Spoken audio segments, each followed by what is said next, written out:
Vasant Giliyar men dominated society ಅಂತ ನಾನು ಯಾವಾಗೂ ಹೇಳ್ತಾ ಇರ್ತೀನಿ. ಸತ್ಯನ ಮಾತಾಡಿದ್ರೆ, ಅನ್ಯಾಯದ ವಿರುದ್ಧ ಧ್ವನಿ ಎತ್ತಿದ್ರೆ, ಹೆಣ್ಣು ಮಕ್ಕಳ ಮೇಲೆ ಹಾಕ್ತಾ ಇರುವಂತ ದೌರ್ಜನ್ಯ, ಅತ್ಯಾಚಾರ, ಸುಳ್ಳು ಕೇಸು, ಸುಳ್ಳು ಆರೋಪಗಳ ಬಗ್ಗೆ ಧ್ವನಿ ಎತ್ತಿದ್ರೆ ಅವ್ರ ಬಗ್ಗೆ ಅಪಪ್ರಚಾರ ಮಾಡುವಂತ ವ್ಯಕ್ತಿಗಳನ್ನ ಅನೇಕ ಜನ ನೋಡಿದ್ದೀನಿ. ನೀನ್ ತುಂಬಾ ಬ್ರಿಲಿಯಂಟ್ ಅನ್ಕೊಂಡಿದ್ದೆ, ಬಟ್ ಇಷ್ಟು ಚೀಪ್ ಟ್ರಿಕ್ಸ್ ಯೂಸ್ ಮಾಡುವಂತ ಚೀಪ್ ಮೆಂಟಾಲಿಟಿ ಇರುವಂತ ಕ್ಯಾರೆಕ್ಟರ್ಲೆಸ್ ಮೆನ್ ಅಂತ ನಾನು ಅನ್ಕೊಂಡಿರ್ಲಿಲ್ಲ. ಸೌಜನ್ಯ ವಿಚಾರ ಆಳಕ್ಕೆ ಹೋಗ್ತಾ ಇದೆ, ಅದಕ್ಕೆ ಮೂಲ ಕಾರಣ ನೀನೇ. ಮೂಲ ಕಾರಣ ನೀನೇ. ಏನ್ ಒಂದು ವಾಟ್ಸಪ್ ಗ್ರೂಪ್ ಅಲ್ಲಿ ನನ್ನ ಫೋಟೋ ಹಾಕಿ ಎಡಿಟ್ ಮಾಡಿ, ನಂದು ನನ್ನ ವೈಯಕ್ತಿಕ ವಿಚಾರದ ಯಾವ್ದೋ ಜಗಳದ್ದು ಎತ್ತಿ ಎಡಿಟ್ ಮಾಡಿ ಆಗ್ತಾ ಇದೆಯಲ್ಲ, ನಿನ್ನ ಜನ್ಮಕ್ಕೆ ಬೆಂಕಿ ಹಾಕ. ನೀನು ಒಬ್ಬ ನಿನ್ನ ಮಗುಗೆ ತಂದೆ ಸ್ಥಾನನ? ನೀನು ಒಬ್ಬ ತಂದೆನಾ? ನೀನು ಒಂದು ಹೆಂಡತಿ ಗಂಡನ? ನೀನೊಂದು ನಿನ್ನ ತಂದೆ ತಾಯಿಗ್ ಮಗನ? ನಾಚಿಕೆ ಆಗಲ್ವಾ ನಿನ್ನ ಜನ್ಮಕ್ಕಷ್ಟು ಬೆಂಕಿ ಹಾಕ?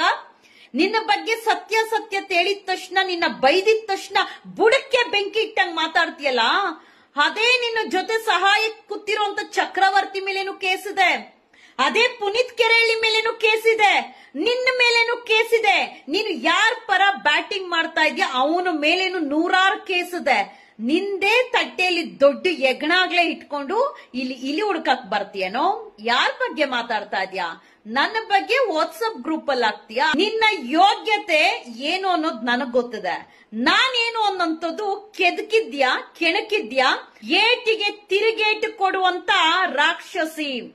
ಇವತ್ತು ಸೌಜನ್ಯ ವಿಚಾರ ಇಷ್ಟು ಆಳಕ್ಕೆ ಹೋಗ್ತಾ ಇರೋದಕ್ಕೆ, ಮುಚ್ಚ ಆಗ್ತಾ ಇರೋದಕ್ಕೆ, ಎಲ್ಲರನ್ನು ಪ್ರೊಟೆಕ್ಟ್ ಮಾಡ್ತಾ ಇರುವಂತ ಏಕೈಕ ವ್ಯಕ್ತಿ ನೀನೇ. ಯಾವ್ಯಾವ ವಾಟ್ಸಪ್ ಗ್ರೂಪ್ಗಳಲ್ಲಿ ಮೆಸೇಜ್ ಹಾಕಿದ್ಯಾ, ಪ್ರತಿಯೊಂದು ಸ್ಕ್ರೀನ್ ಶಾಟ್ ಬಂದಿದೆ.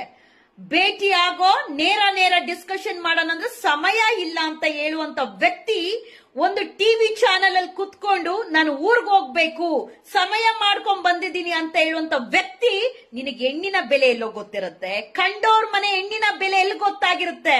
ಕಂಡೋರ್ ಮನೆ ಹೆಣ್ಣಾಗ್ಲಿ ಗಂಡಾಗ್ಲಿ ಅವರ ರಕ್ತ ಹೀರಿ ಅವ್ರ ಜೀವನನು ನಾಶ ಮಾಡಿ ಇನ್ನು ಬೆಳೆಯೋದಕ್ಕೆ ಬಿಡ್ದಿರ, ಪ್ರಪಂಚನೇ ನೋಡ್ದಿರ ಹಾಳು ಮಾಡೋದಕ್ಕೆ ಕಾರಣ ನೀನೇ ಅನ್ಸುತ್ತೆ. ವಸಂತ್ ಗಿಳಿಯಾರ್, ನನ್ನ ಕೆಣಕಿದ್ಯ ಇವತ್ತಿಂದ್ರ ನೀನ್ ಎಷ್ಟು ವಿಡಿಯೋ ಮಾಡ್ತೀಯೋ, ಎಷ್ಟು ಅಪಪ್ರಚಾರ ಮಾಡ್ತೀಯೋ, ಒಂದೋ ಎರಡೋ ಸುದ್ದಿ ನನ್ನ ಬಗ್ಗೆ ಹಾಕ್ಬೋದು, ಒನ್ ಆರ್ ಟೂ ನನ್ನ ಬಗ್ಗೆ ಸುದ್ದಿ ಹಾಕ್ಬೋದು, ವೈರಲ್ ಮಾಡ್ಬೋದು. ನಿನ್ನ ಬಗ್ಗೆ ದಾಖಲೆ ನಾನು ಬಿಡ್ತೀನಿ ಅಲ್ವಾ? ನೀನು ಮುಟ್ಟು ನೋಡ್ಕೊಬೇಕು. ನೀ ಸಂಧ್ಯಾನ ರೆಸ್ಪೆಕ್ಟ್ ಕೊಟ್ರೆ ರೆಸ್ಪೆಕ್ಟ್ ಕೊಡ್ತೀನಿ, ಕೆದಕಿದ್ರೆ ಚಂಡಿ ಚಾಮುಂಡಿ ಹಾಕ್ತೀನಿ.